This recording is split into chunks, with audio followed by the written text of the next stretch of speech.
Hello friends, welcome to Learn and Tech Group. Today I am going to teach you about HTML coding, HTML I mean, and today our topic is HTML editors and elements.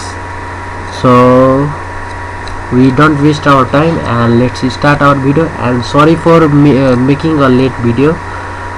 माफी चाहन्छु म ढिलो video बनाउनको लागि, तर मलाई पनि यता पढाइ सम्बन्धीको कारणले आफ्नो पर्सनल इस्यु हुनाले मैले बनाउन सकेन, but it's okay, no problem. आजदेखि हामी फेरि स्टार्ट गर्छौं सेकेन्ड पार्ट 2 बाट। सो इन अ टेक्स्ट हामी एडिटर, अब टेक्स्ट एडिटर्स को कुरा गरौँ। तपाईहरुलाई त थाहा होला, हजुरलाई के लाग्छ? If you haven't a mobile phone, sorry, I mean laptop, then it's okay. If you have mobile, then you can code there. हैन, तपाईहरुसँग मोबाइल छ भने त्यहीबाट हजुरहरुले पनि कोड गर्न सक्नुहुन्छ। In a text editor, creating HTML5 files is free. You don't need to download expensive applications to do so.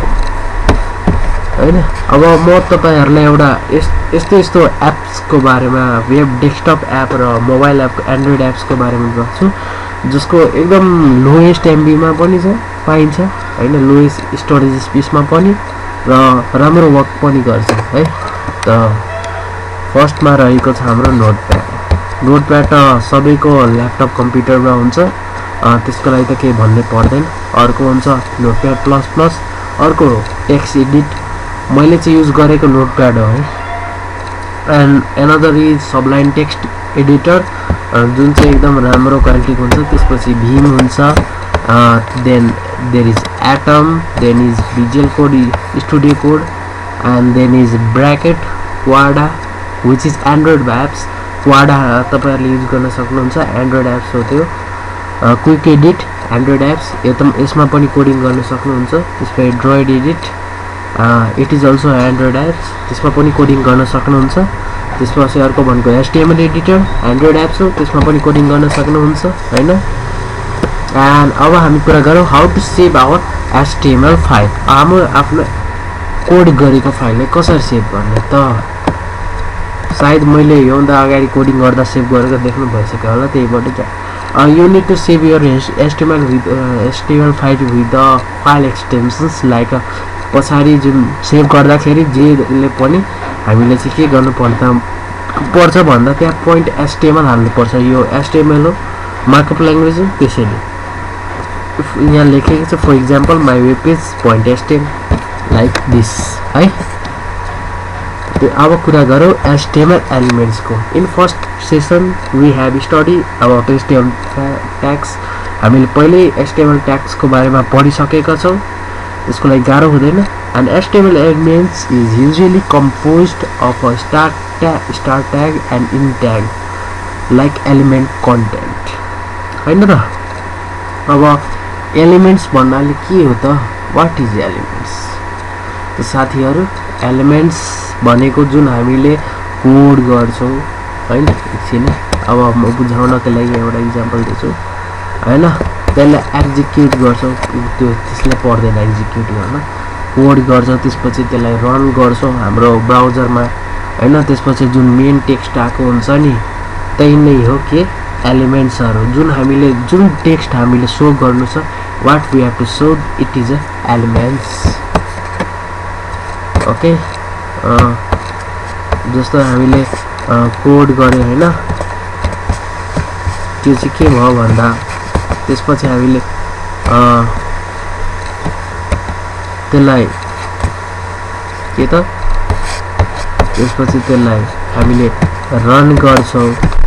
Run गरिसकेपछि हाम्रो जुन पेज सर्फेस छ त्यहाँ के लेखेको हुन्छ, दिस इज अ प्याराग्राफ और समथिङ त्यहाँ लेखेको हुन्छ हो। त्यही हो हाम्रो के त HTML एलिमेन्ट्सहरु हैन। सो अब इक्जाम्पल के स्क्रिनमा अब कुनै ट्याग भयो, जस्तो पी ट्याग, प्याराग्राफ हैन, त्यसको एलिमेन्ट कन्टेन्टमा this is an example or something an tag भयो। तर त्यो दुवै ट्यागको बिचमा जुन टेक्स्ट हुन्छ त्यसलाई नि एलिमेन्ट्स भनिन्छ that is called of elements for example look here यो कोड हाले भने एउटा के भन्छ भन्दा एलिमेन्ट्स हैन अब मैले हैन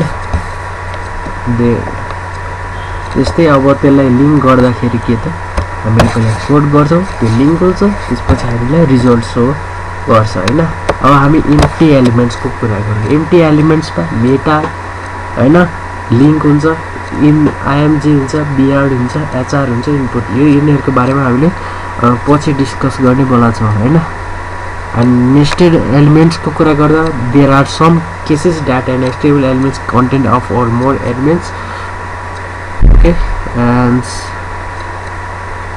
हैन एउटा आई भन्ने एलिमेन्ट्स हुन्छ जुन चाहिँ हाम्रो त्यो छटके अक्षरको लागि हुन्छ इटालिलाइज्ड एलिमेन्ट्स पनि भन्छ त्यसलाई हैन एउटा अब कोड गरौँ न त example then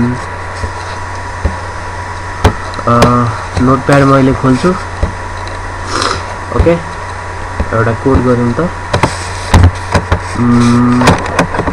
duck type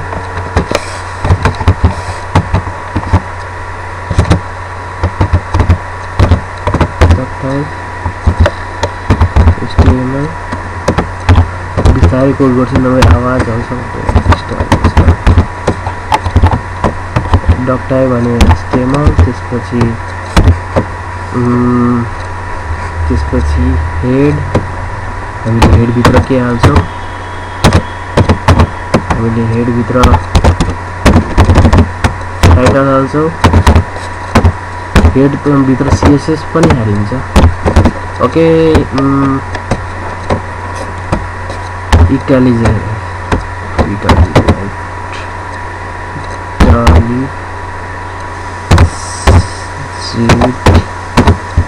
text हैन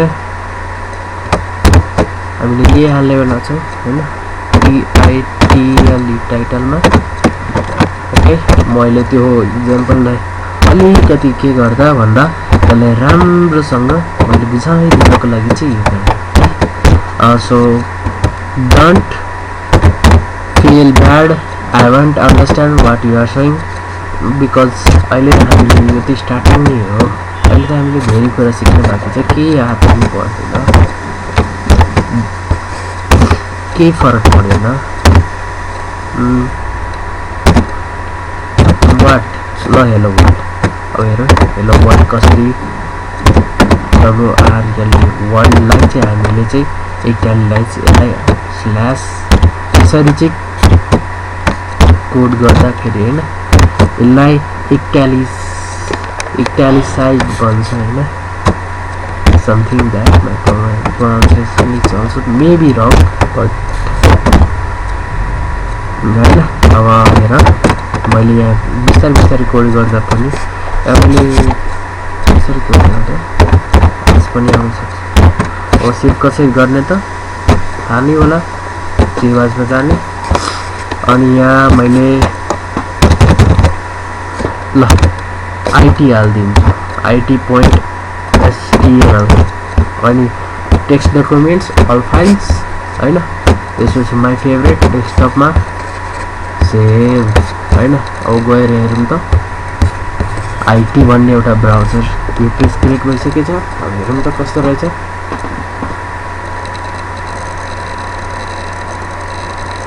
wait we have to wait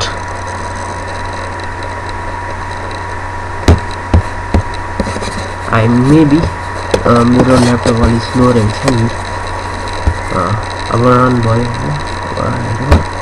कस्तो बन्द रहेछ त लुक हियर यहाँ हेर्न सक्नुहुन्छ हेलो वर्ल्ड एकदम क्या छटके परिरहेछ नि अक्षर हो त्यो आइको काम त्यही हो अक्षरलाई छटके पार्नु अब यदि मैले यसलाई यहाँ p को सट्टा h1 हाल्ने ल यहाँ पनि p को सट्टा मैले h1 हाल्ने हेरौँ न त के हुँदो रहेछ